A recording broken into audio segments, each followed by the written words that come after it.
ណាយអស់ម្នាក់$20បងអូនគ្រាន់តែមើលត្រីហ្នឹងណាគ្នា7នាក់អស់$140បងអូនហើយចូលមកគឺខ្ញុំឃើញតែប្រហែលកញ្ចក់នេះទេខ្ញុំថាអូខាតលុយឯងបងអូនឯងគ្មានបានមើលអីបានទេត្រី1 2អីចឹងណាតែមានអីបងអូនហើយចូលទៅក្នុងតិចមានច្រើនដែរហើយវាប្លែកវាផ្នែកភ្នែកដែរចឹងណាអស់ច្រើនដែរមុំប្លែកភ្នែកបងអូនហើយគ្នា7នាក់អស់140ជាងហើយតែធ្វើមិនមកហើយចាមើលទៅស្គាល់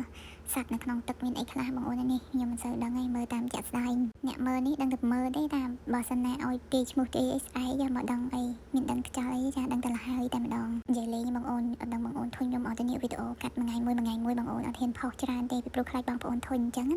ឥឡូវនេះគឺឲ្យបងអូនមកមើលត្រីជាមួយខ្ញុំទាំងអស់គ្នាមនុស្សអស់លុយអញ្ចឹងទៅអស់តែខ្ញុំបានម្នាក់$20ប្តីប៉ាខ្ញុំថាត្រីនេះមុខដូចខ្ញុំបេះបិទហ្មងហើយខ្ញុំថាត្រីនេះមុខដូចប្តីខ្ញុំ